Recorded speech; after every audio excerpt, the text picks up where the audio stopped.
February 2023 meeting.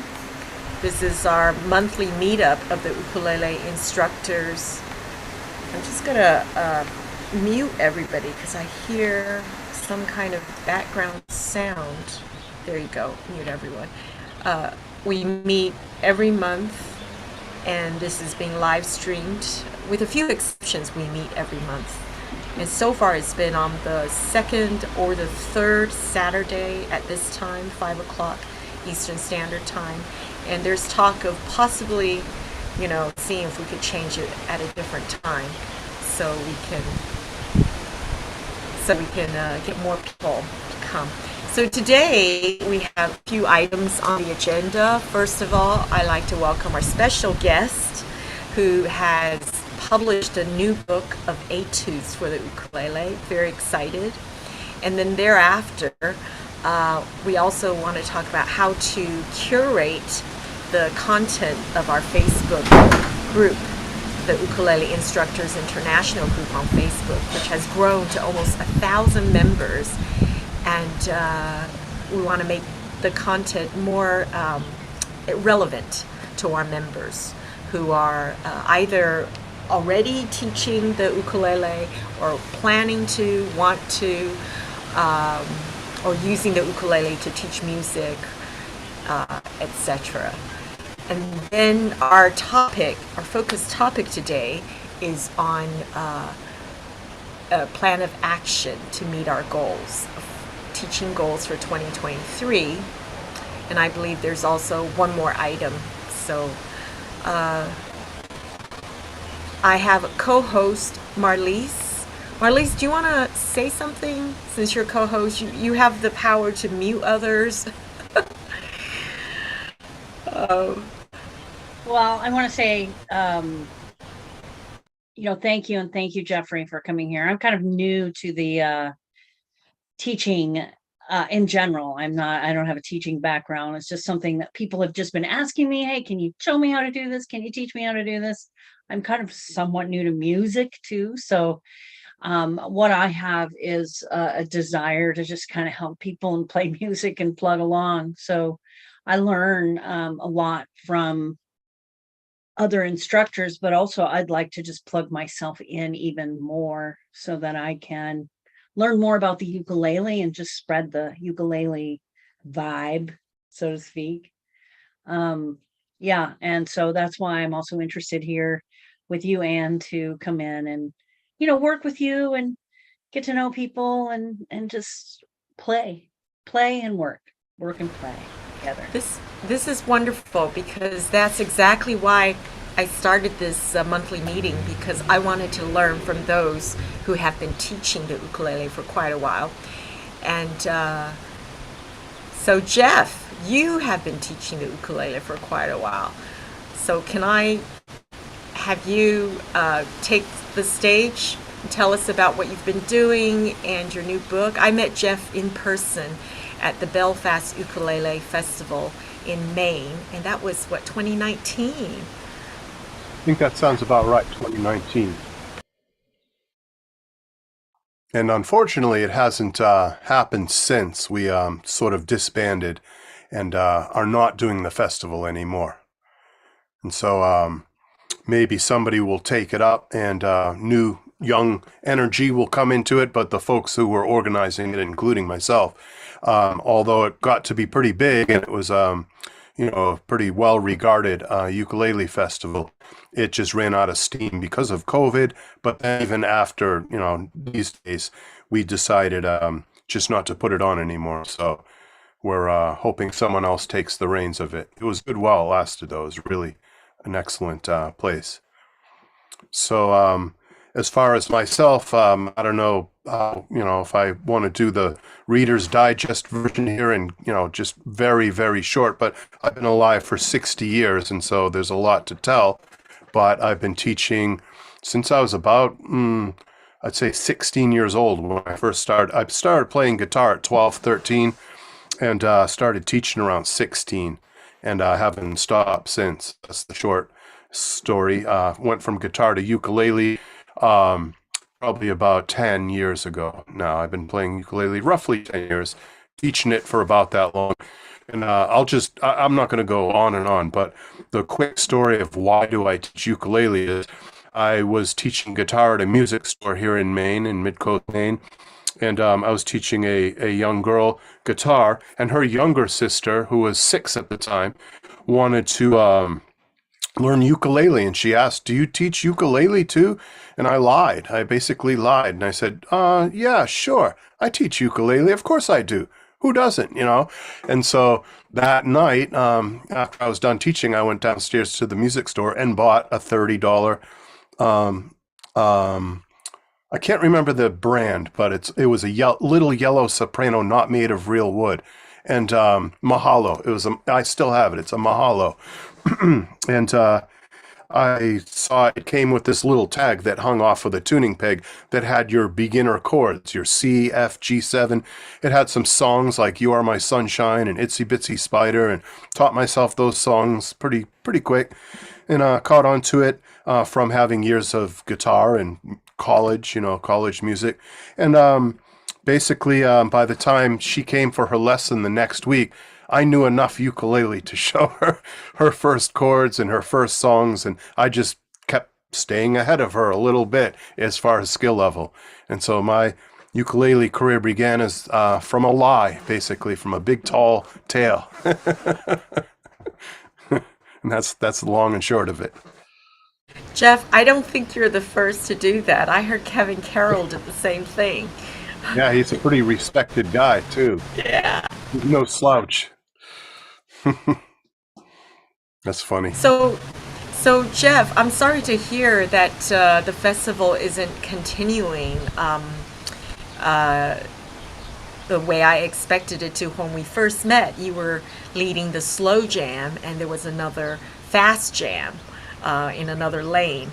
But you've written several books, and this is your latest. Could you tell us about your latest book? And you also create video tutorials regularly.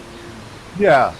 Actually, it was the opposite, where I was doing the fast jam, and Ando, he's a local music teacher, was doing the slow jam.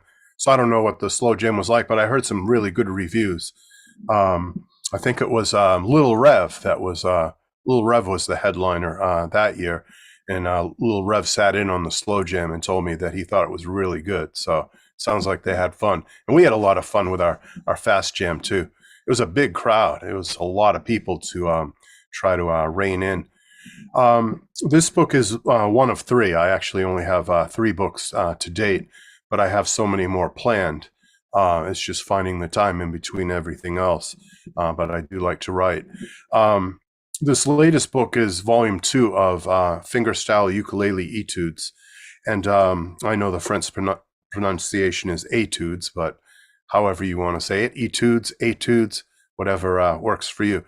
But the first one was my first book ever, and it wasn't great. It's a very good book, but I didn't know anything about publishing a book or making a book concise and useful to people. And although I get a lot of great reviews about it, and I still use it to this day in my own teaching, I'm going to revise it. I'm going to do it over. But this second volume was after several years, and with a lot more thought put into it, a lot more feedback from my students, from fellow teachers, Anne included, and lots of things learned along the way. And basically, it's short pieces, but these are a little bit longer. A lot of these are not just 16 bars and you're done. Some of these are a lot longer. They have an A section and a B section, and some are kind of classical in nature. I know Paul Mansell over across the pond in England mentioned that he was reminded of a couple of Carulli's etudes. Carulli studies, a classical guitar composer. And so some of them are in that vein, finger style that sounds like classical guitar. Some are a little bit more jazzy, where I get a little more adventurous with the chords, and there's a definite jazz influence in them. And then some are influenced by the music I grew up with, which can be summed up as pop music coming out of the radio in the 60s and the 70s, like Joni Mitchell and Steely Dan, and things that have kind of those sort of elements. So it's stuff to learn to finger pick on the guitar, and it's to learn and study and learn new chords. And every etude has a different skill that you're trying to build. It might be just straight, what I call straight down picking. It might just be PIMA picking, very simple, but trying to get that together with a variety of chords. Sometimes it might be hammer-ons or pull-offs, something that some students have never done before and trying to get the hang of that. And others are campanella, allowing open strings to ring with fretted notes, which Samantha Muir, you guys probably know Samantha Muir is the world champion of that, pretty much, of campanella style ukulele, although there's a lot of others that do great with that too. So I tried to mix it up. I tried to make the 10 etudes very different and not be one style of music or another, not be one skill level or another. There's some that beginners could actually handle no problem. And then there's others that are a little adventurous, and they have some crazy chords, and you have to know how to read directions, like how to go to a coda or how to take a first ending and do a repeat sign. And so some of them are a little bit involved, and some are super easy. So it's really just the culmination of learning a whole lot about how to actually publish a book correctly, which in my first book, I just barely knew. I had no clue. I basically put the book out because I wanted to share these etudes, but I think as a book, I've learned a lot about how to publish a book and how to make it useful to people. I've made it really big too. The print is huge, so you don't always have to run for your glasses or your contact lenses to read this. I tried to make it very accessible and readable. And I just put it out recently, although I haven't announced it to the world yet. I'm still, I'm kind of gathering some feedback and some reviews from some of the people I respect out there in the ukulele world, Anne included, and lots of others. And so once I kind of get the feedback and I feel like, all right, this is a good idea, I'm going to publish this thing, then I'm actually going to announce it to the world. But it is available on Amazon now, and it is self-published. It's not like Hal Leonard called me up and said, hey, Jeff, we need another book from you, and your stuff sells millions of copies. It's not like that. It's a self-published, almost what they used to call a vanity publishing, kind of thing. But I do make a little bit of money from it. So it's not like it costs me money necessarily. And it is a book I'm very proud of. I think it's going to do really well. So it's almost ready for the world. It's pretty close to being launched. I am working on the ebook now, the Kindle version of the book, so that people can use their phone or their tablet. And I don't want to go on and on, so I think I'll put a period at the end of that sentence right there. Well, Jeff, I have a whole bunch of burning questions because, as you know, I've been wanting to get my book out. Actually, books. I like your book a lot. That book of children's stuff, that is awesome. It's a great book. Really I just get stopped, when I see something I need, feedback, and I feel I've got to change it, but I don't have the means to change it on my laptop, or when I'm traveling, it's like, oh, hold on, I put a stop. I have to wait till I get back to Boston to edit that and change it. And I'm resistant to stopping everything so I can make edits because it sends me down a rabbit hole, because then I find something else I've got to change. So I haven't officially... You know how I feel, right? So I want to ask you a few things. I think this will be helpful to everyone. Okay. Which is one of the things I observed is that there's, I thought there wasn't enough published for ukulele, but actually there is. It's just not promoted or marketed. People aren't aware that they exist. Am I right? I mean, we're aware of Hal Leonard's publications because they're everywhere. They're even on Scribed, in libraries. From what I understand, Hal Leonard owns like 80% of the published music in the whole world at this point. Oh my gosh. Yeah, because I go to ukulele stores and music shops, and they only carry Hal Leonard books, So how the heck do we enter that market if it's not being published by Hal Leonard? That's number one. Number two is, just getting people to know that you've done it. How do you do that? I know you have your own YouTube channel, and I noticed that what Daniel Ward and Paul Mansell, what they do is they record everything they've written, so there's recordings. Whether, I mean, usually they're too fast for the, too fast to play along to. The tempo is too fast. So I'm just wondering, are you planning to record every single one of your 10 etudes, fast version, slow version, to help raise Absolutely. awareness? Yeah. I already had planned on doing that, each being a YouTube video on my channel. I have a guitar channel too, but that's not relevant to what we're doing here. And so I am going to do that. But you mentioned slow versions, that some are too fast, and that um, some of these that Daniel Ward has slow versions too. So that's interesting. I hadn't thought of that until you just mentioned it, but maybe I will do that, a fast version and a slow version. Well, actually, Daniel Word only has fast versions. I mean, up Oh, tempo, how they should be played. But then yeah. what I noticed, somebody else decided to make slow versions. And then it became viral because, I mean, my students are telling me, go to her channel because she's got the slow versions. I'm thinking, That's wow, interesting. Okay, what a I hadn't market, thought of that. right? Yeah. So one way I'm promoting it is to get the big guns of the ukulele world, mostly overseas, but some here in this country. I've heard back from a good number of them to look at the book and tell me, am I on the right track here? Is this something that would be valuable to you and your students, or is this just one more book in the sea of ukulele books? And I've gotten some good feedback from them. And so just by making people aware of it like that, that helps. And then I think that by having a lot of reviews on Amazon, I hear, is a good way to sell your book, to have people who have actually bought your book and that aren't your family or friends go on there and give it a review. And the more reviews you have on Amazon, supposedly the more visible your book or product is. And so I'm Here's really another that. idea which I thought of sharing, which is, normally I create my own instructional material in my classes because they're very customized to the people who attend those classes, and often a lot of these classes, came about from request. Can you show me how to play Beatles songs? That sort Mhm. of thing.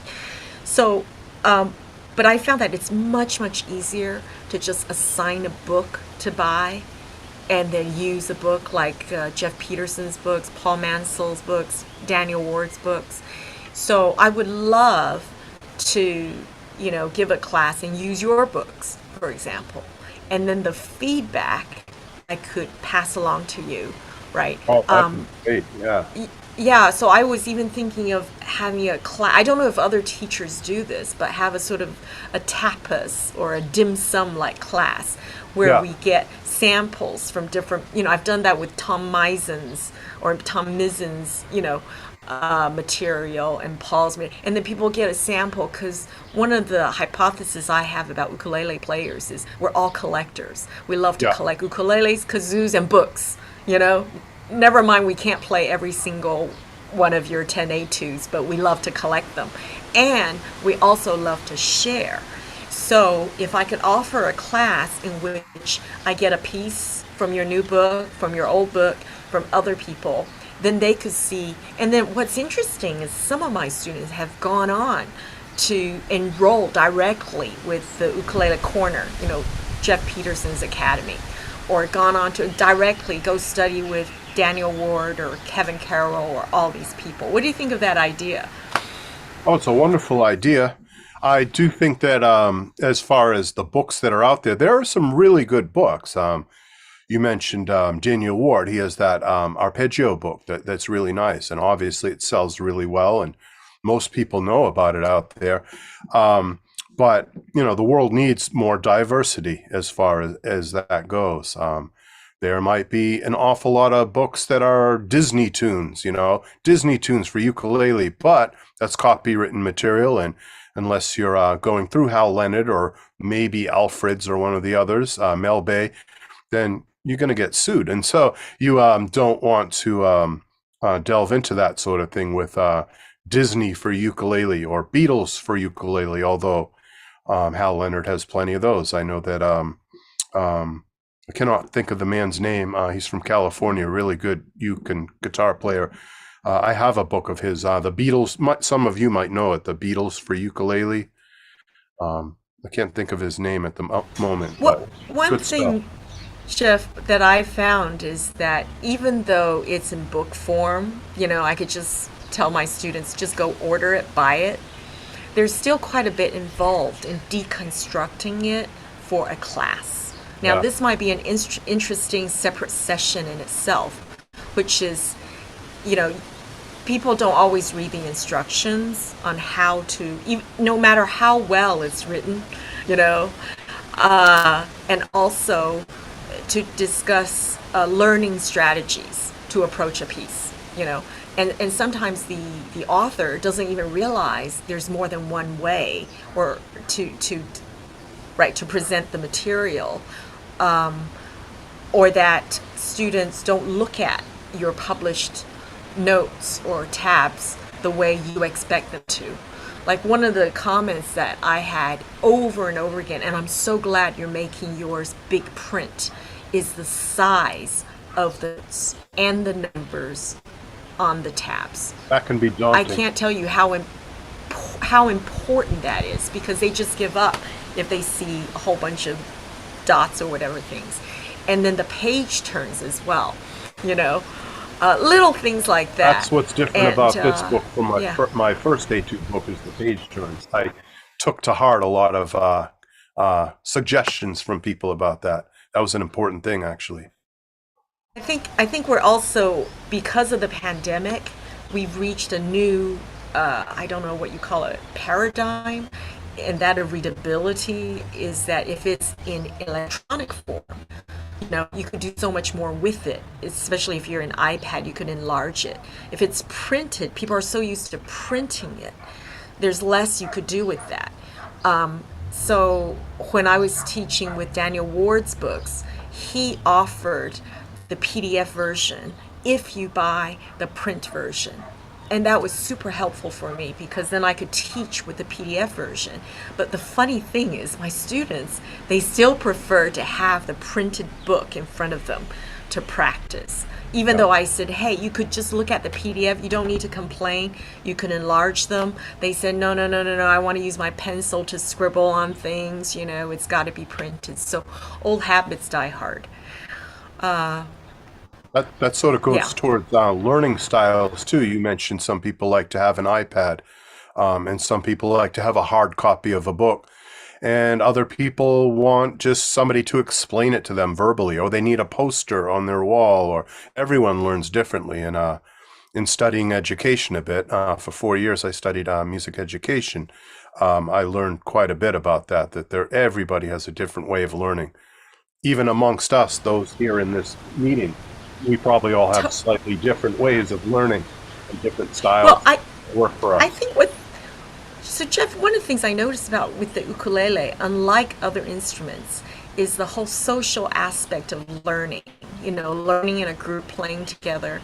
And, those of us, that have learned other instruments, we're so used to disciplining ourselves, the intrinsic motivation to just study by ourselves. But, newcomers to music, if they start with the ukulele and they get used to learning as a group, they might prefer just, they can't motivate themselves. So I see a lot of people just signing up just so they could be in a group, so they could learn together. So one of the things, I don't know if you do this, but is there an opportunity for you to set up, like people who buy your book, like a fan club, a readers club, they could contact each other, to study your book and, make it That's good. I social. know James Hill does that. James Hill has this whole community where they can chat, with each other, and they can jam with each other. And I forget what he calls it, Utopia or something along those lines. But yeah, that's an interesting concept. That takes a lot of time, though. You have to not have a day gig in order to do something like that. That's a full-time job running something like that. But it is So a Jeff, possibility. do you want to play a piece from your new A2 book so we could? I I don't know if wasn't you're set up. prepared to, but I possibly could. Sure. Okay, I want to welcome Lindsay, who is a published author and composer, guitarist, and he's done all 8 grades of the MTB ukulele syllabi or syllabus in the UK. Uh, Yeah. how are you doing, Undertaking. Lindsay? Good. How are you? We're good. Yeah. I don't know whether you came in when Jeff was talking about his book at the beginning, but I want to do everything in my power to find new books, new stuff in the pipeline, and see how we could use our meetings to kind of raise awareness so people know. Yeah. I think I caught the bit about printed books, and I spent a long time producing the first set of books and self-publishing them and printing them, and it was time consuming, but I think the students like it. The exam board now has just opted that you pay for them, and you can buy print copies still, but they're really pushing just buying a PDF which you download, and I get students turning up with just like a sheath of papers, and it's just, yeah, it's, I think I'm old fashioned. I like to have a proper book that you can use, but it says it's Well, I have to say, with all my different relocations, I noticed that it's the books that last. All my printouts, copied ones, they don't last. They I don't know. Yes. So, yeah. There are different Yeah. sorts of students too. Um, Yeah. oh, some students are very responsible, and they have a folder with page protectors, and everything's alphabetized and neat, and they bring their folder every lesson in every class. And other students are just a mess, and it might be a teenage kid who is a poor student, or not a poor student, but an unorganized student who's not very they haven't learned to be responsible. Maybe their parents don't ask them to be very responsible, and so every student is different. But I think print books appeal to me. I'm old school, but I see some younger students, they don't relate as much to the print books as folks like us that are older. They're more used to tablets and Kindle and things like that. They're into the electronic form. So the world's changing, but I'm with the old school. I love books. I love them. So, I wonder whether sorry. I wonder oh, whether sorry, it's Lindsay. easier. I wonder whether it's easier in the long run to have the physical copy in terms of sales. I know there's the logistics of getting it to the student, but when it becomes a download, so many people just want things for nothing now, and I don't know. I think it kind of, part of me feels it kind of devalues it a bit, really. But like you, I suppose I'm probably quite old school. That something for nothing is a problem with digital things. When it's a PDF or a JPEG or a MP3, or they don't value it. It's just some bit of data on the internet that they expect to get for free. And that can be a problem. I know I'm sounding like an old man here, but that's just the way the world is. I've also found that I've actually, because in Britain, when you publish something, you're legally obliged. I mean, people don't, but you're legally obliged to send it to the British Library. So Wow. because of that, I've actually got hard copies of my books in the British Library, and that's there's a feeling of a little bit of a permanence there, but as well. That's interesting. I had no idea about that. That's not how it is here in the States. No. Right. So, yeah, great to have you, Lindsay. And Mark, sorry, I haven't said hello to you. But Mark, you have a whole club. Do any of them study on their own? Do you think they would be interested in new material, written material? I was in the process of developing an educational component. This is basically a ukulele jam club. And so, we learn kind of on the fly. I look for teachable moments. occasionally somebody will bring in something, and this was before the pandemic when we met in person. Someone would bring in sheet music for a song that was difficult, and we would learn a new chord or learn a new chord progression or learn this cool trick about moving from one chord to another really quickly. And I've continued that on Zoom, but we really haven't. The whole idea of developing an educational component, which was going to include having people who wanted to learn something come a half an hour early for the jam. And we would devote the first half hour to a specific thing that, mostly beginners could learn. And I imagine that if we ever do that, we haven't started meeting in person regularly again, but if we ever do that, I imagine that I would want to have references to send them to.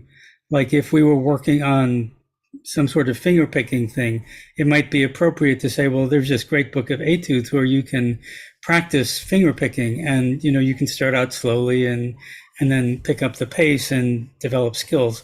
So I think that's an option for us.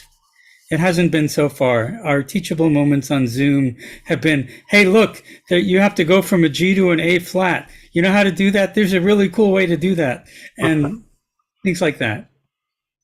But I think as we start meeting in person again, my goal would be to include an educational component. And for that, I'd probably want to pick the topics for each individual meeting with an idea, with the eye towards being able to refer people to a specific book that they could follow up with that on. All right. So Long you're still not meeting in person. We've met in person a couple of times, mostly outdoors. We used to have an indoor meeting space that I haven't even approached the guy who owns that space. It's a cafe, and I understand that he's got live music there again. So he's, probably interested in us. But I wanted to ride out the winter flu virus season before thinking about that. So I'm probably going to start up again in April. Okay. All right. Is that in Yeah. California, Mark, that you're... It's in San Francisco. Okay. San Francisco Ukulele Rebellion. Oh, wow. Okay. We're a meetup group. I run something similar here in Maine. Uh-huh. We should have a whole separate conversation sometime about how to organize these groups and how to make them educational as well as enjoyable. Yeah, that's a whole topic. That's a great topic. I start my 3-chord Thursdays with the warm-up lesson, which could be 5 minutes to 15 minutes, depending on how many songs have been requested. And then they get videoed, and people turn up on time because they think they look towards that as a lesson. This is a way for me. So Jeff, I would love to share a bit of your book so people have an idea what Okay, it should I looks do like. a screen share or? Yeah, you could do a screen share. Let's You see. have I'll the ability let me to. hunt it down Yeah. here in my laptop. Yeah, I can I'm too. wholly, if you I'm like. wholly unprepared, by the way. So this is going to be. We'll see if this works or not. But here's the book. Yeah. I could probably play some of the first etude if you want. That I probably wouldn't need to warm up too much for. Yeah. Okay. All right, I'll do a screen share now.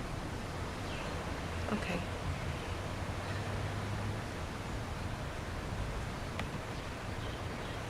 All right, let's see if this comes through.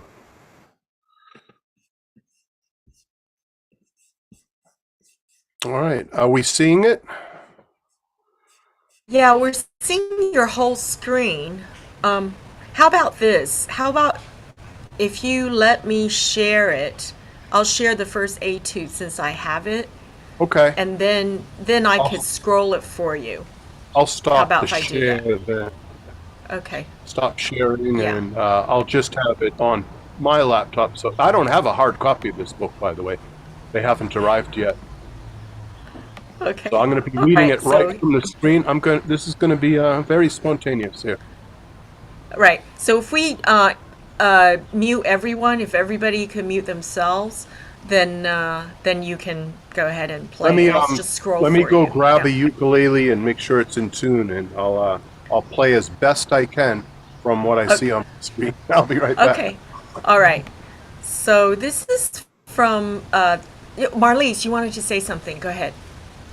Just before I forget, as a moderator for the Facebook group, I think if we could file, like we could create a file or two of like, where are our ukulele groups and who's moderating them and what is their, what are their addresses, and asking people, what do you do? I mean, there's always that like, maybe uke group, drop your uke group on Friday and where you go. Or then we could also, I don't know, is there a file section where we have books and stuff like that where people can like drop your book down, or you know what I mean? Just because I think you're right, things like that do absolutely get lost, and you can't just do it once. You kind of have to do it on a maybe every other weekly basis, because somebody is going to see it one week and not another.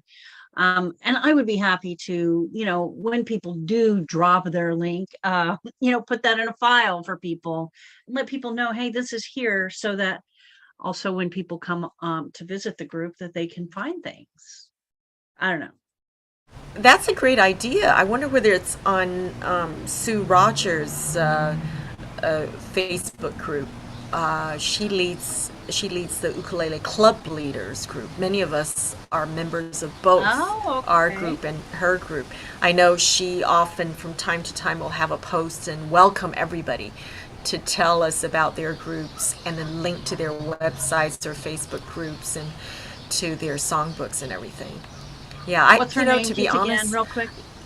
so it's called Ukulele Club Leaders. That's the name of the Facebook Okay. group, and Sue Rogers is one of the co-founders, if together with her husband, of the Bytown Ukulele group. Um, Oh, Excellent okay. I've stuff heard of they have. them. Yeah, yeah. Okay. So, okay, I just want to get Jeff, that are you before I ready? forget it. Oh As yeah, ready no, as that's I'll ever great. be, I suppose. Okay, all right. So I'll share this again. Okay, here we go. I'm gonna mute myself. Can you scroll it up?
Etc. Etc.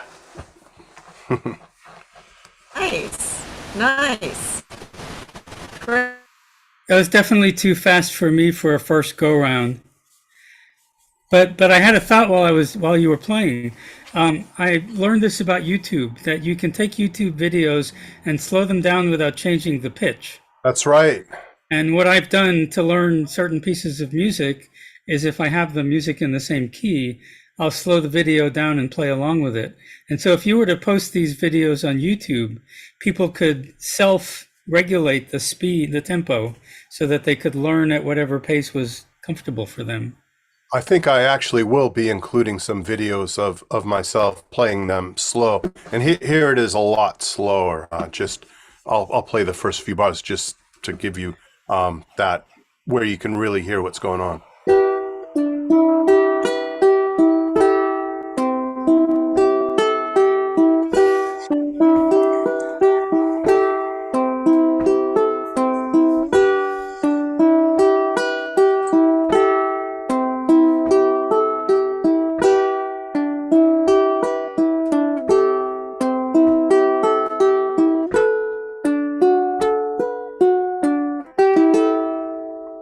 just to give you an idea of what it would sound like at a slower pace. If you were reading through it for the first time, it would probably be more like that pace. I also wanted Actually, to observe even that slower. for video purposes. Well, the great thing about YouTube is that however slow Jeff decides to record it, somebody can play it slower Exactly. if they need to. That's I mean, I would need to, tool. on my first pass through, I would probably need to go slower than what you just played, even though it's slower than the tempo you meant. I just wanted to mention also that it's really helpful to me. It was helpful to me to see your fretting hand, because one of the lessons of this etude is that you're arpeggiating various chords, but you don't have to do a lot of work with your left hand. This is really just a right hand exercise. And it was helpful for me to see your fretting hand, to learn that. It probably would also be helpful for me on a video to see your other hand, so that I could see how you. Yeah, for sure. Yeah. Yeah, when I do actually do videos, I shoot them with my iPhone and try to include the entire instrument and both of my hands in the shot. But with this setup with my laptop here, that's a little more difficult to. I'd have to sit way back there in order for you to see everything. But anyway, that was number one. That was the first of 10. I thought the chord symbols with the little windows was really good at the top as well. Really helpful. Yeah, those are really necessary. I can't expect people to know all of these chords right out of the box. They would have to see the diagrams to really get some of them. Yeah. Great. Thank you, Jeff. I just put in the chat that that using YouTube just to slow it down to 75% of the tempo worked fine, but anything lower, like 50%, it distorts the pitch. Yeah. So there's a limit to it. And it's funny because no matter how much we slow it down for our students, they want it even slower. So I think there's a real market to, creating even slower videos. But that's great. I can't wait to look through it and give you a review, Jeff. Good. I Mark? appreciate that. Yeah, thanks. I wanted to ask Jeff a question. We've talked a lot in important conversation about, okay, I'm an instructor, I have this book, how do I make it available to people? But the question I kept thinking about is, I'm writing a book, what do I want the purpose of this book to be, and how do I want to express that purpose? In other words, I'm guessing that you had a goal for this book. Maybe it was to teach people how to become dexterous with their right hands. I don't know what it was, but I imagine at the beginning of this book there was an idea, and then you had to go through the process of figuring out how to represent that idea in a way that people would learn what it was you were trying to teach. And I was wondering if you could take us through that process. That's a super interesting question, and I'm going to have to cut the answer down much shorter than I could go on and on.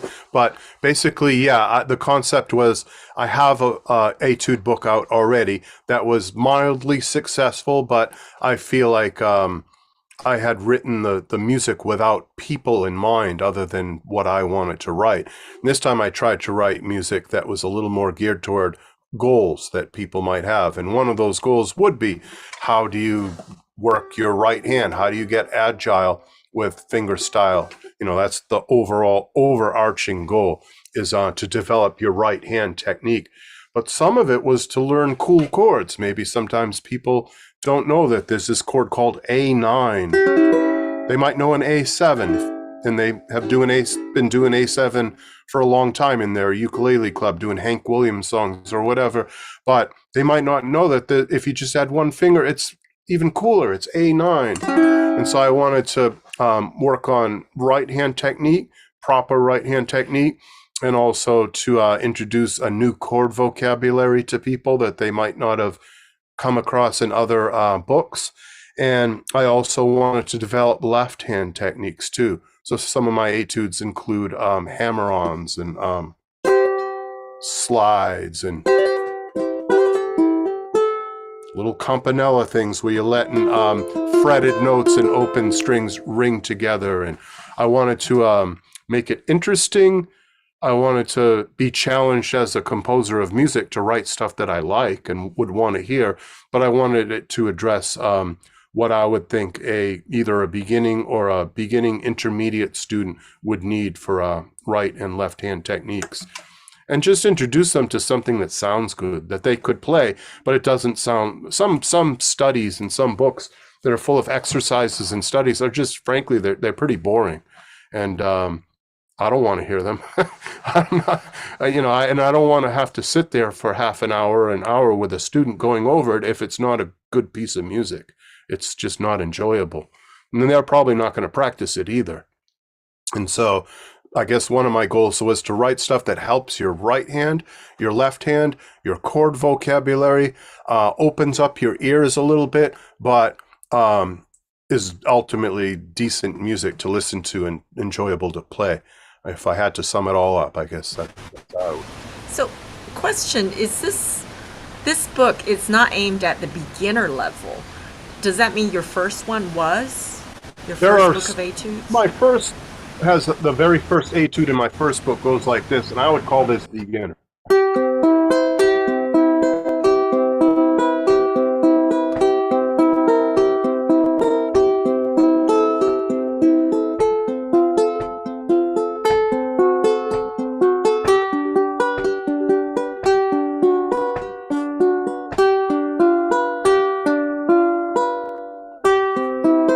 Etc. So it's you don't have to be Jake Shimabukuro to play that one. Oh, so it's progressive.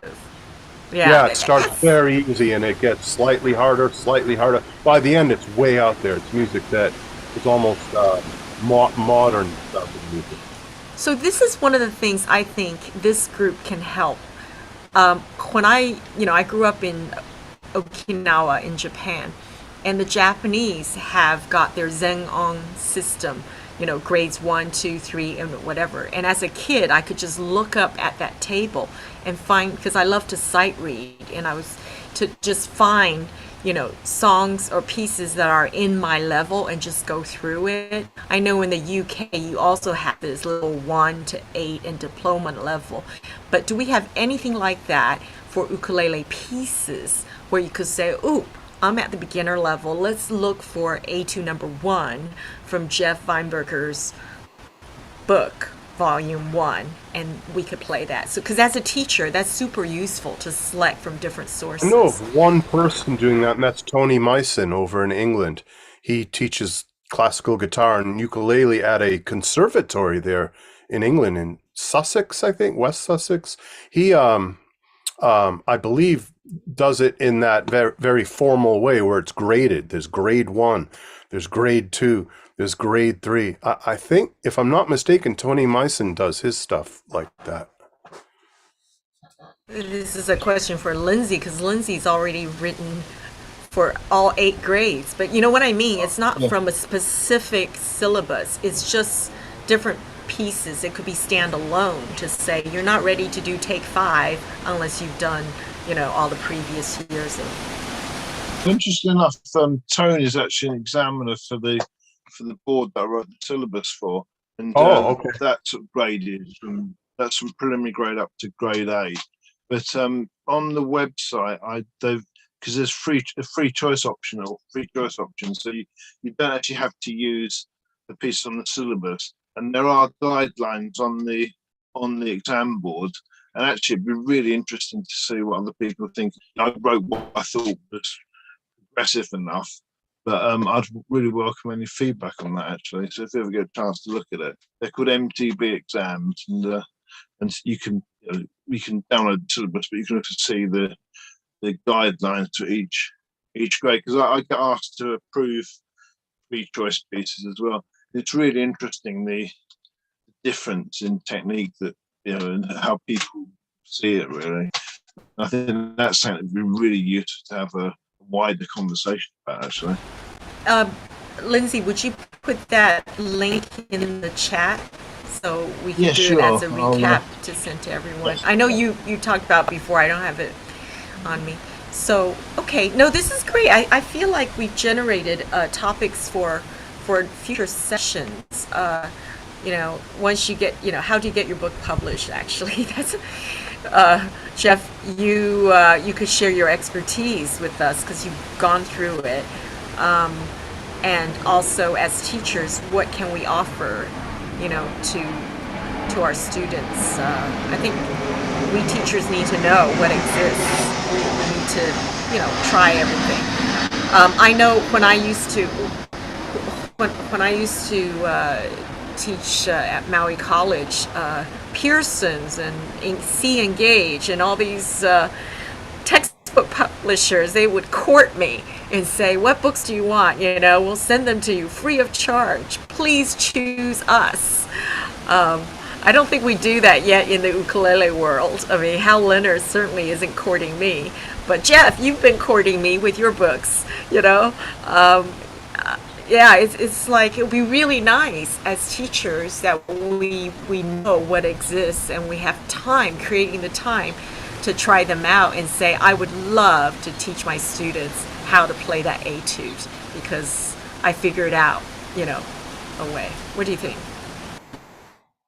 Well, definitely some thought went into that in this particular book as to perhaps grades or levels, but I'm not quite as organized as all that. I think Lindsay was talking in a university setting where you have to pass an exam to be at a certain grade, and then you pass another exam to be at another grade.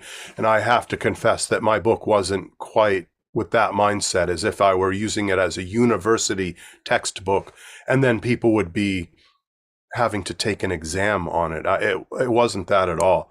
It was basically a guy who likes cool chords, wanted to compose with sounds and chords that I like, and get people to improve their technique in I guess a sort of organized fashion, but I don't think as much pedagogy went into this book as perhaps a book that is for a college level. Well, actually, Jeff, do you indicate in your book which one is the easiest, which is the next easiest, out of your 10 in the etudes? performance notes, I describe each piece in the performance notes and say, here's what I set out to do by writing this. Here's what you as a student, your goal should be in exploring this piece. And I do sort of say, this one's pretty easy. You probably all know these chords already, and you're familiar with the every other picking pattern, what I call the every other picking pattern. And then there are others where I say this is totally abstract and modern and uses odd time signatures, and this one's not for the faint of heart, and it has artificial harmonics. And I spell it out that this is not for a beginner, but this one perhaps is. So yeah. So I hope people read that. I mean, I find your voice in your writing. It's like you're talking to me when you wrote, the introduction. It's a must-read text. Wow. Yeah. Before people plunge into it, because usually I just plunge into it without reading all the intro and preface, everything. But in this case, it's necessary to find. I mean, one of the things I mentioned to Colin when I reviewed his books was I would really like to see, because there were so many of them, his fingerstyle, the latest one with all the 30 songs, like what level is that? Rather than for me to discover myself, because they're only in alphabetical order and it's not indicated what level. And I find if I put myself in a position of, wow, I just bought this book, I want to learn it, and the first 2 or 3 are just too difficult, I give up. But if you tell me, start with this one, then go to this one, then I would feel like, it's not too daunting. So I think one thing we're talking about here are mindsets. There are different mindsets and different hats that you can wear. And so if I'm putting on the hat of a composer, I'm going to write the most interesting music possible for me that I think is about the coolest music I could possibly think of and put together on this instrument. Whereas if it's the mindset of a teacher, a private teacher with private students who I know, each of them and what they're about, I'm going to write for them. I'm going to write with a specific mission to help this guy with his scales because his scales aren't happening. Or this little girl that I teach, she wants easy to play songs with one finger chords, you know, so I'm going to compose with that in mind. Or I might, you know, put on the hat of a student. What would I want if I were studying ukulele? What is it that I would want to look at? And then there's other mindsets like, well, I really like Baroque classical music. I like music that was written in that era. And so I'm going to feature only that sort of thing in my book. Or you might be a jazz person and say, my stuff's going to be Duke Ellington and Ella Fitzgerald and Billie Holiday sounding music because that's what you're into. Or with Daniel Ward, you know, he's a virtuoso, he's a, you know, very high level player, yet he managed to write a book that's accessible to many people because it was focused on just arpeggios and the art of picking with the right hand, although it's very, you know, interesting music too. So I think it's hard to have all those different mindsets at the same time. You're a composer, you're a musician, you're a teacher, you're an author. Geez, that's an awful lot to juggle. So it's very challenging. Which is why it's so amazing that you have spent time to put together this book to share with the world. You know, if only other people would do this too, you know, imagine if it's not published, how do people know you've done it? How do people know you have composed anything, right? Or arranged anything? It's got to be published, right? And also it has to stand out in the pot. There are a lot of books for ukulele. There's piles and piles of books, but how many of them do we as teachers actually find interesting, and how many are we compelled to recommend to our students to run out and buy? And I can only think of a handful myself, although that's, you know, it's getting better every day. But I don't send them towards those generic ones, the ukulele for complete dummies, and you know, the ones that are very generic. Those might be good, but I don't know. I'm just not drawn toward those as books that I recommend. Whereas Daniel Ward's book, I recommend that all the time. Or Paul Mansell, his classical stuff. Wow, that's really accessible. Very, very accessible. Some people have amazing books out there. So, Jess, Lindsay, your book, yeah. my syllabus isn't actually university level. It's from very, very beginners all the way up to kind of pre-university, really. Actually be usable on that syllabus. So it's might be worth having a look at the I'll put the link in what the free choice approval, but I'd be interested to see what you think. I would love to see that, yes. That would help me. That would really be useful to me, and I could learn a lot from that, I believe. So I want to thank Jeff for spending an hour with us, sharing your new work. My pleasure. Absolute pleasure. It's good to meet everybody. Thank you. I actually Thank think you. Mark and I are from the same town in the same state. We've never actually met. I grew up in suburban Boston. I love Maine. Me too. I grew up in suburban Randolph. Randolph. I think we're both Randolph guys. We are. We grew up in the same hometown. That's right. What year did you graduate from high school? 1980. 73. Wow. Well, it's a small world. It is a very small world. Very nice to meet you. It was great to meet all of you. I have a great amount of respect for all of you. Thank you. And Jeff, I hope you come back. I sure Yeah, will. please do. Yeah, all right. Thank you so much. All right, you guys take Thank care. you, Jeff. Bye-bye. Thank you, care. Jeff. All right. Yeah. So, Marliese, shall I give this over to you? Because you're going to be the next moderator in March, hopefully. We still have several meeting agendas, you know, the curation of our Facebook page. Kevin's looking for volunteers to moderate. I said to him that we need some guidelines, you know, how to moderate that. We're all extremely, extremely busy people. So it would, we know what we want to see as instructors. We don't want to be distracted or get, we don't want spam. We want stuff that's relevant, matters that concern us, that will inspire us, or resources we could use in our teaching. So that's one big topic. The other one is the topic of today was, what's our plan of action to meet our teaching goals? I don't know if we'll get around to doing that. All right, Marliese. Well, this is all very new to me, so I would like absolute input. I think also getting more people involved would be really good. I think maybe trying to figure out how to get more people to participate. We talked about time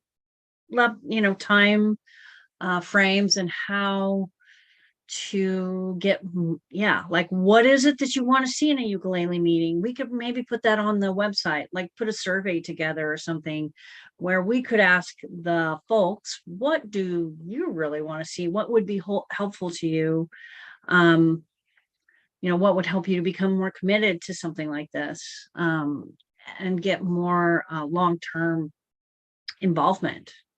Because I know you do a lot of work with I see you out there. You're reminding people, you're putting the email list together. You're very active about doing it. And then I wonder why, what do people want? What's going to get them here at this time?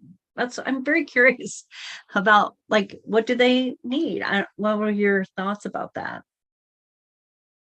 Yeah, that's a good idea, just to put a poll right in the Facebook page. I didn't think of that because, our Google form was not on the Facebook page. Yeah. I think just getting people to tell us what they want is going to be a challenge, because I've seen Anne has gone to great lengths in Yes. various venues to get people to talk about what they want these meetings to be about. Okay. For example, I have a friend who lives in the Bay Area who I told about this meetings before the pandemic. She taught individuals, and I thought this was right in her wheelhouse. And one of the reasons she doesn't attend is because she's completely fed up with Zoom. She doesn't even come to my Zoom jams anymore. But another reason might be that she's not clear what the meeting offers. And the other observation I have is that we come from such varied backgrounds. Like, Anne is a teacher with a capital T. I'm a guy who runs a uke jam who wants to learn how to convey information to people that goes beyond just having them sit around playing music. And that means that we have probably different focuses, and we may want meetings to be about different things. So I think it's going to be a challenge to figure out what this group is and what direction it should take, or whether it should bounce around from one person's interest to the next. One suggestion I have, and I don't know if people will like this, is to kind of like assign meetings to people. Like, Mark, your meeting is in July. Whatever it is you want to talk about, make that the topic of your meeting, and other people will support you. Lindsay, your meeting is in August. Whatever it is that matters to you, make the meeting about that, and people will support you by showing up and bouncing ideas off you. That's just a thought. Yeah, no, I think it's quite a good one. When I'm in the hot seat, I get very tongue-tied. I think that's a great idea, because when I get extremely busy, I don't have any ideas. To me, it's a chore to organize this meeting, find an idea, topic to lead it. That's a great idea. We could schedule it that way. How do you all feel? I mean, I think every one of us, we can I think it's host a great meetings. idea. Yeah. I'm honestly not sure how much people would want to take on the responsibility of not setting up a meeting, but constructing the topic and, discussion for a meeting. But for example, if it were me, I could say something like, well, in 3 weeks, I'm teaching a Hawaiian music strum. These are the strum workshop. These are the issues that I'm plowing through right now. And because all of you are teachers, you can give me, and different kinds of teachers, you can give me different perspectives on how to approach this particular thing. if I for one would value the feedback enough so that I'd be willing to organize the topic of the meeting and kind of like make a list of points that I want to plow through. But I don't know if everybody has that level of energy or commitment. But it's something we could float as one way of running these meetings. Well, and I Or we think it could would do it help. occasionally, not every time, but occasionally. There's that What scary word you- assign.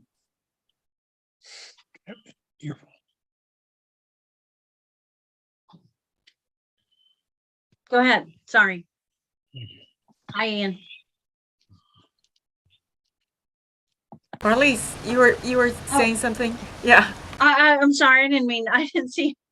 And the support for whoever is the speaker or the holder would be there in the form of me and Anne is what I would like to say, is that, coming up with the subject doesn't necessarily mean you have to do the legwork of putting it on the Facebook page, or I don't know. Am I correct about that, Anne? That that we could help with the public, the public knowledge of it, etc. Absolutely. I think there's two facets. One is the content leader. Like, for example, today, Jeff was the content, the subject domain, whatever but then we facilitate to make it happen. 2 days ago, we had a harmonica workshop, and the person teaching the harmonica didn't want to deal with monitoring chat, getting people to arrive at the meeting, shutting up, muting, and everything. Yeah, absolutely. Yeah.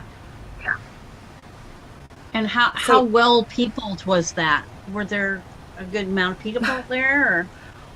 Or? We had 30 registered and 22 who showed up, But unfortunately, because it was a free harmonica workshop, even though we did do a survey beforehand, questions like what kind of harmonica do you have, what instruments do you play, we did not ask what level of harmonica player are you. So half of the people had never touched a harmonica, didn't know how to make a sound, didn't know how to read tabs, didn't know how to play a single clear note on their harmonica, didn't know the difference between the different kinds of harmonicas. The other half varied from people who have played little tunes to they're ready to bend notes. Tell me how to bend a note. So Interesting, yeah. And what do you think was the secret of that participation? Well, it was free, and it was new. We had a free harmonica class given by the same person over a year ago.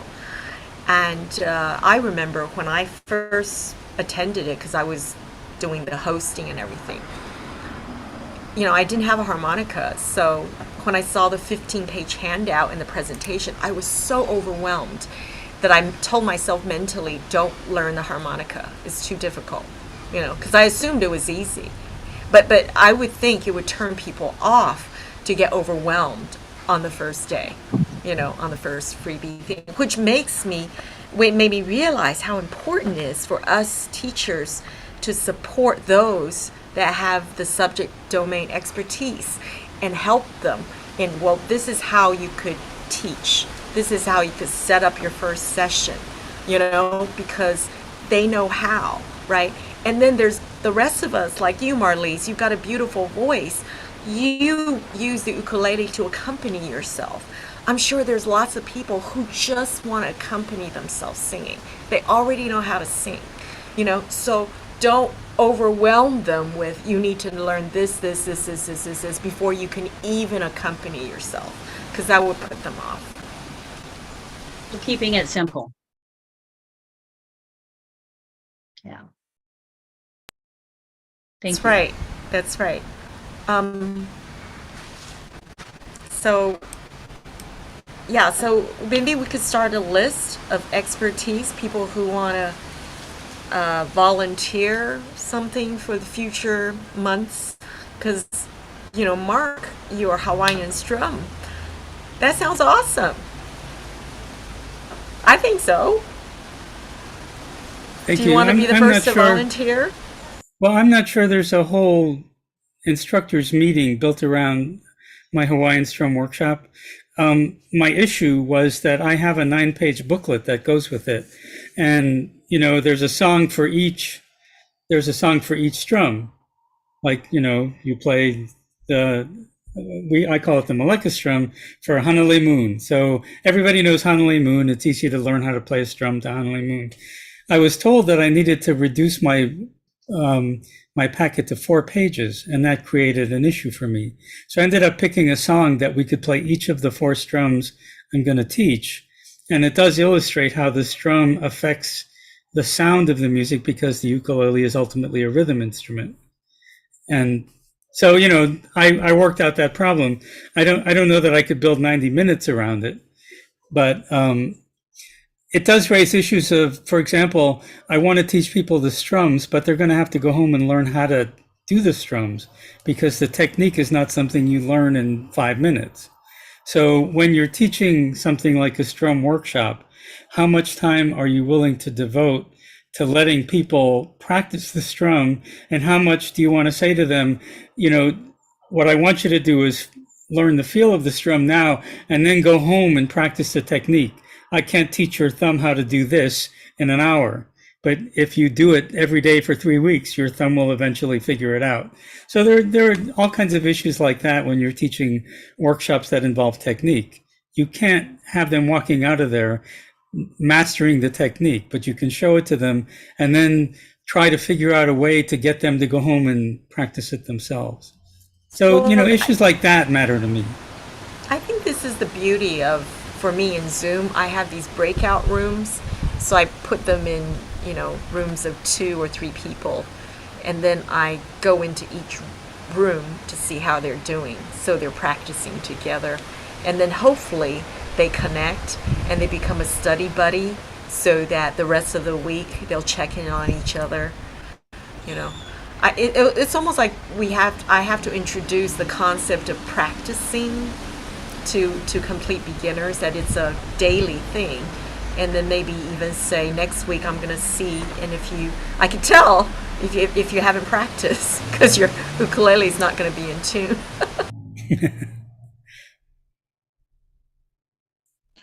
I'm teaching another teacher about how I teach improvisation.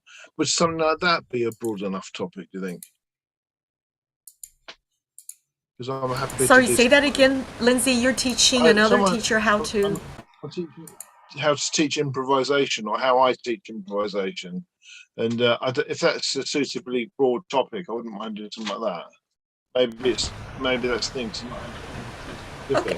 I'm going to write this down in chat so we could keep tabs on this. Yeah, that's a great idea. I'll put that in.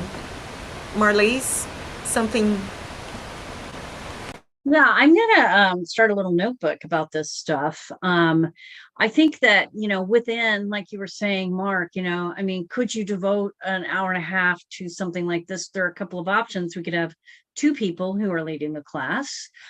We could also, if you have, Lindsay, you're an experienced teacher, put a little bit of maybe a poll out, like, what is your experience with improvisation, kind of get a quick idea of where people are, and then write a quick idea of what you want to cover, what aspect of improvisation you want to cover in your 90 minutes, so that it doesn't get so complicated. I think, Anne, what you say is really good. I mean, there's all great ideas, but improvisation is such a broad idea. Like, what aspect of improvisation do you want to teach, but also who's interested in it and what do they want to learn?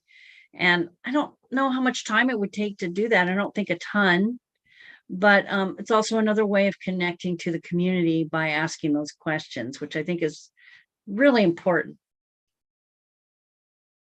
It's almost like I wouldn't think 90 minutes to devote to a topic. I think maximum 60 minutes, like the way we devoted, Jeff's new book, so that we have time to talk about other things that are of concern. Yeah. And then the other thing I was thinking is, sometimes if you don't know anything, you have no idea how to even answer those questions, what you want to know, because you don't know what that is. Like Hawaiian strum, I'm so curious about those nine-page booklet and the different songs, because our Three Chord Thursday coming up on the 16th of February is actually a Hawaiian theme. So, you know, if you want to come in for 5 minutes to just introduce what a Hawaiian strum means, what the Hawaiian strum means, it's just one strum or many types of strums or a particular technique. You know, yeah. I retired from my job, but I'm working again, and this current working session ends kind of at the end of February. I would be happy to come in to one of your Three Chord Thursdays, and in fact, I may rejoin the group once I'm retired again. But I'd be happy to come in and do like 10 or 15 minutes on various Hawaiian strums, and then you could use the rest of the jam session to play Hawaiian songs. Yes, absolutely. Great. Well, thank you, Mark. Except this Thursday, you're probably having your lunch at noon. Well, this Pacific Thursday I'll time. be in my office. Actually, this Thursday I have a cardiologist appointment. Nothing serious, just a checkup. Okay. Okay. Let's see. We got 10 minutes left. We could continue talking, or I could stop the recording. But so far, we've got some good stuff in chat. I know, Lan, you're coming in and going out, coming in and going out. Just to summarize, we had Jeff talk about his new book and played a bit from it. And we talked a lot about... That long pipe stretching out here across the Pacific is apparently clogged a bit this morning. I did have a couple of thoughts about what you're saying. Can you hear me? Yes, we can hear you.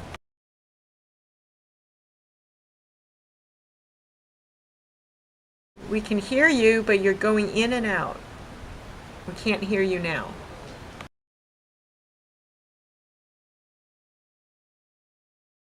Oop, he's gone off, so we can't hear him.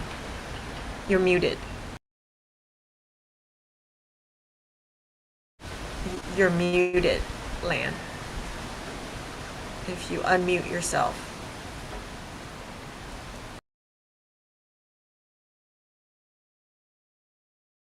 All right. While he's unmuting himself, Marliese, do you have anything more to add to? I know you have something to offer. Yeah, as member of a band and as a singer, and teaching, setting up your practice. What are some of those things? I think what I enjoy offering and what I feel people ask of me is, how did you get started, or what's your thing, or because I didn't come to music.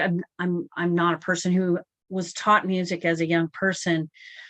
It was one of those things, like I think a lot of things in life, I've always wanted to ... And for me, I've always wanted to sing and, play in a band. I was in a punk band for just a minute in college, but I mean, that didn't require anything but some crazy clothes. And, so, I mean, for me, it's really fun to learn how to perform. It's fun to learn how to engage this dialogue with your audience. And also to think, like, I'm not an excellent performer. I'm not an excellent songstress, and I'm not an excellent ukulele player. I'm okay, and I'm good, and I'm fine with that. So how do you say to your people, like, we can get together with jams, and it's okay to be where you are, and not even maybe to put yourself on any kind of level of playing or any kind of, you know what I mean? I'm this or I'm that, but just to enjoy the process of it. And I think that when I can break through some of my own limiting beliefs of what my playing is, it's good or bad, and that's what I see from a lot of people. I'm not very good at this, or I'm not a very good singer, I'm not a very good player, I don't know. I mean, I didn't know what a fifth or a fourth or an eighth or ninth was, but those are all learnable things. And that's the beauty of it, is everything is a learnable thing if you want to put some effort into it. And there are so many places to plug in, there are so many instructors to plug into, and if we can work on a collaboration in that way. I love to collaborate because I certainly don't have all of the answers or even many of them, and I'm okay with that. So I think that's what I really find my passion is to collaborate and to learn from other instructors, but also to encourage. That's why I just put my Facebook as a Uke got this, UKE got this. And I think, we're all starting somewhere, and that's so okay. And so, yeah, I really love the idea of people taking a certain group or a certain idea and maybe building on their own expertise with it, and then supporting each other to get that out to folks. I just think that's really cool. And what I could commit to is a certain moderation, of the Facebook group, of also, I love these interviews that we could do. We could do outside of our Zoom time. I'm happy to like put something on the or a YouTube, like, hey, this book just came out and let's talk about it. Or what do you see as ways of helping other students, or how do you overcome your limitations, blah, blah, blah. Interviews, collaborative interviews. This was fun with Jeff today. So Thank you. I like your style of asking questions too, Anne. You have really good, deep questions, and I appreciate that. Thank you. Thank you, Marliese. And what you said there I think is super, super important. Those of us that are used to performing, we forget what it's like in the beginning, right? I assumed everybody in my group that I started in Boston was just like me. If they all learn how to play the ukulele, we go out and perform. It turned out people didn't want to perform. They did not want to be videoed. They didn't want to be photographed. They didn't want their names appear in the newspaper. They didn't want to get paid. They were just happy playing in a closed environment to each other, comfortably with people they know. They'd happily do that every week. So to answer your question, Mark, it's like they were happy to teach each other, learn this way, but don't put them in front of the camera. So when I did my Facebook live streams, you could tell there was a lot more people than me and two other people. They were the phantom ukulele players, and I couldn't believe after a few years of doing this that they still didn't want to graduate to being the rock star. I wanted to be a rock star. They all had their full-time jobs. Why do they want to be a ukulele rock star? There was no need, right? So now I'm in Zoom realizing, yeah, not everybody wants to perform. Okay, Lan, are you now in with us? Can you unmute if you want to say your 2 cents worth? We got 3 minutes left. We still can't hear you, so you could type in chat if you want to say something. Okay. Can you hear me now? Yeah. I'm sorry to wink in and out. The pipe laid under the Pacific that gets out to me is a bit clogged. So I had to reboot everybody. I had 3 thoughts, and they're all very brief, surprisingly enough for me. First of all, what you were saying about a person's comfort level being upfront and on camera and performing. I am the guy that has left fingerprints in chrome microphones on 4 continents. It's hard to pry that mic out of my hands. I just live for that. I'm a very extroverted, I babble a lot. But everyone is not like that. And so point 2 is the verb, and I don't know if it wasn't pointed, but the verb is used, assign people. Next month is your month. That's going to cause people to lose their water. That's going to really threaten people. Having one person prepared to give or to lead and to facilitate a session is a great idea. A great idea. And it shouldn't be the same couple of people all the time. But one way you might approach that is we build a collaborative list of things we're interested in. And then if someone feels they have something to contribute on that subject, they can volunteer and be assigned, but not forced to do. you have Thursday next month, no matter what. That's going to panic people. The third thing was, it's very specific about what Mark was talking about. There are very, very different approaches to, in this example, teaching strum patterns. And for us to share our approach and describe our experiences and then invite a conversation about it, I think is another very, very enlightening, worthwhile way to go about it. I, for example, think the idea of devoting an hour to the Hawaiian strum is almost like root canal, because my approach to teaching strum patterns is so, I don't want to say abstract, but it's an automatic, straightforward, organic way of doing it. I use the TIE method, TYE, trust your ears.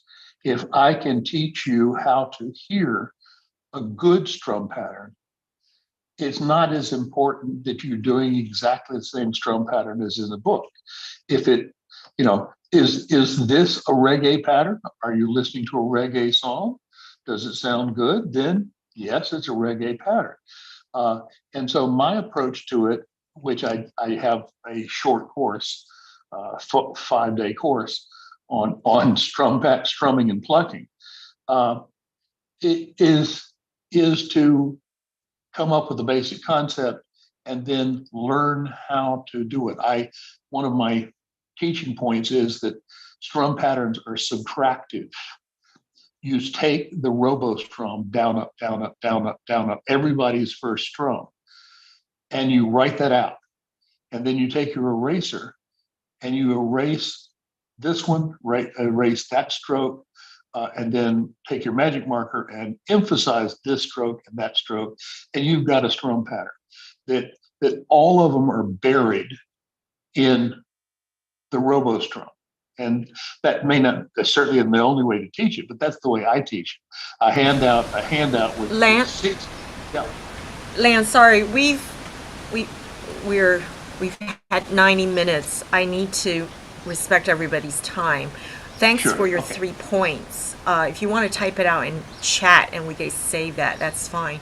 We do need to Okay. choose a date for our next meeting. So, Mark? Can I just quickly say that I uploaded my strum pattern booklet into the chat? And You did? Lance, I do the same thing. The most important thing about learning how to strum is listening to the drums in a song. And I teach that it's all about feeling the rhythm of the song. So I get you on that. Yeah. Mark, I don't see your upload. Did you land or is it to everyone? Because if you responded to Lan or Lindsay, I don't know, but I don't see it in the chat. Sorry. So for the next date, we could put it as a Coming now, I poll. forgot to click upload. Oh, okay. We could put it as a poll in our Facebook group, the next date. Shall we do that for March? Yeah. All right. So I want to thank everybody. I'm going to stop live recording. So the next meeting, we didn't even get to talk about today's topic. Maybe we'll have to postpone to the next meeting. How do we meet our goals or whatever?